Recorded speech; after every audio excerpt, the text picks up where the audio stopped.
트랙별 설계 프로젝트 4, 5주차 발표를 진행하겠습니다. 발표를 맡게 된 지진을 피아조의 황현호입니다. 발표 시작하겠습니다. 차입니다. 앞서 제작한 간트 차트를 통해 프로젝트의 진행 상황을 보여드리고 최종 디자인을 보여드리면서 자세한 내용을 전달해 드리겠습니다. 최종 디자인 내의 메커니즘을 다음으로 보여드리고 어떤 계산 과정을 적용해야 하는지 살펴보도록 하겠습니다.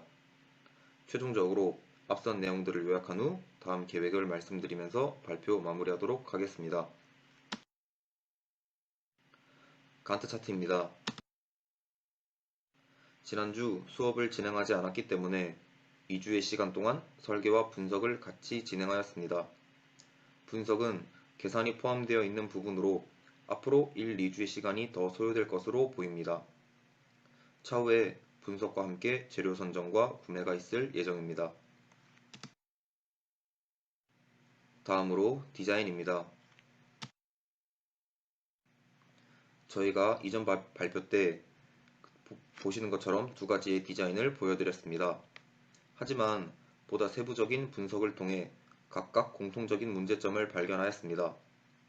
왼쪽의 디자인은 선반이 아래로 내려와 책상으로 변하고 하단의 플랩 도어의 원리를 통해 지진 방지용으로 변하는 구조이고, 오른쪽은 책상과 선반을 이루는 판이 측면의 레일을 통해 변하는 구조입니다.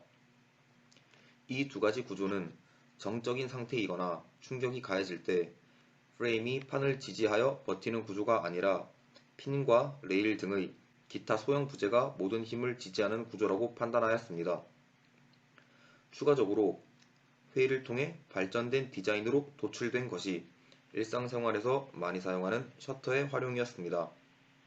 하지만 이것 또한 고려해 보았을 때 책상과 선반에 사용하기에는 단가가 비싸고 매우 복잡한 구조를 가지고 있다고 생각하였습니다.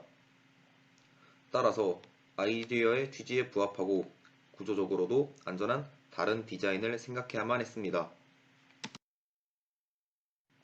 많은 시간의 회의 끝에 보이시는 것처럼 최종 디자인이 결정되었습니다. 위 사진은 크레오로 전체적인 구조를 설계한 것을 캡처한 것입니다. 해당 디자인에서는 지진 방지용 쉘터로 쉽게 변할 수 있고 하단의 접이식 다리를 통하여 휴대와 보관이 편리하다는 장점이 있습니다.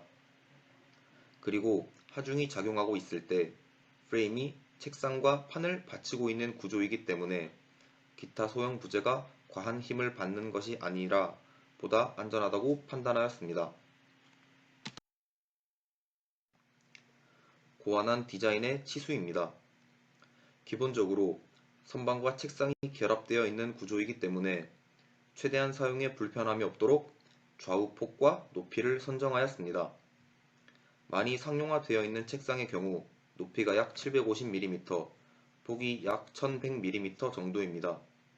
따라서 해당 치수로 선택을 하였고, 선반의 경우 책이나 기타 물건을 충분히 올려놓을 수 있을 만큼의 길이로 선정하였습니다. 다음으로 세부적인 메커니즘입니다. 보이시는 하얀색 디귿자 부재가 책상과 상단 선반을 지지하는 지지대입니다. 프레임과 세로판에 고정되어 있고 책상의 작은 홈을 통해 지지하는 방식입니다.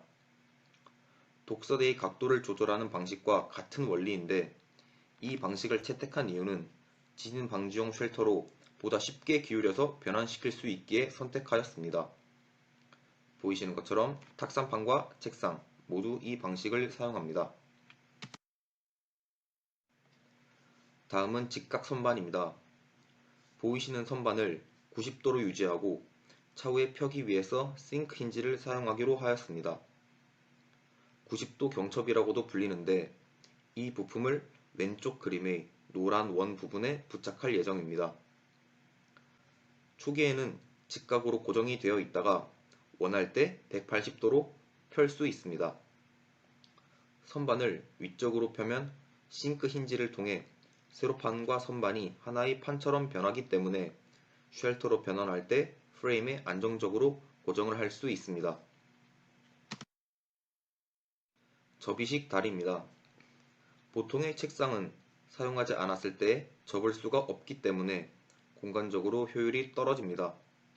하지만 접이식 다리를 통해 비사용 시 접어서 보관을 할 수 있어 공간 활용에 용이합니다.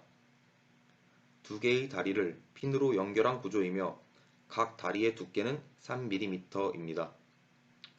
각각의 접이식 다리는 앞다리와 뒷다리 길이 비율에 맞게 설계를 하였습니다. 메인축입니다. 오른쪽 그림의 빨갛게 칠해져 있는 부분이 메인축으로서 중실축입니다. 중실축 외부에 중공축이 끼워져 있어 회전을 할 수 있는 구조이며 뒷다리는 구조적 안정성을 위해 메인축의 용접을 통해 고정할 계획입니다. 왼쪽 그림은 메인축과 기타 부재가 들어가는 위치, 길이를 표현한 것입니다. 접이식 다리를 사용하기 때문에 앞, 뒤 다리 사이에 공간이 있어야 합니다. 3mm의 판 2개를 사용하기 때문에 보이시는 것처럼 6mm의 공간을 비워 놓았습니다. 다음으로 계산입니다. 지진 방지용 쉘터의 기능을 하기 위해선 구조적으로 매우 안전하고 튼튼해야 합니다. 따라서 저희는 본질에 맞게 지진의 강도에 따라 계산을 해야 합니다. 보이시는 왼쪽 자료는 지진의 진도 등급별 현상입니다. 최근에 발생한 포항의 지진 경우 진도가 5.1에서 5.8 사이이고 국내 최대 지진 강도는 대부분 5에서 6 사이이며 건물이 붕괴되는 수준의 지진 강도는 6에서 7 사이입니다. 건물이 무너지지 않는다는 가정하에 강도 5에서 6을 버틸 수 있는 쉘터를 만들기 위한 계산이 필요하였습니다. 저희가 계산해야 할 항목들입니다. 책상으로 사용할 경우 성룡화된 책상과의 비교를 위해 판이 버티는 힘과 프레임이 버티는 힘을 계산할 계획입니다. 지진 방지용 쉘터로 이용할 경우 판과 프레임이 버티는 힘과 더불어 축의 수직 하중으로 떨어졌을 때 축이 버틸 수 있는 지름과 접이식 다리의 핀이 버틸 수 있는 힘을 계산할 계획입니다. 현재 충격 설계를 이용하여 계산을 하고 있고 일반 책상과의 비교도 하려 하였으나 책상에 사용되는 파티클 보드의 정확한 물성치 값을 찾기 힘들어 잠시 보류해둔 상황입니다. 물성치 값 때문에 재료 선정과 동시에 계산이 들어가야 하는 과정이 필요하다고 판단하여 이번 주는 설계에 중점을 두고 계산을 어떤 식으로 할 것인지 찾은 후 재료 선정과 함께 발표하겠습니다.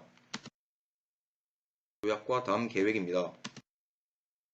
디자인은 쉽게 변형이 가능하고 접이식 다리가 있는 구조이고 세부 메커니즘으로는 책상의 홈을 이용한 고정과 싱크 힌지의 사용입니다. 다음 발표에서는 최종 계산과 크레오를 사용한 최종 설계를 마무리한 뒤 재료 선정까지 하여 발표를 진행하겠습니다.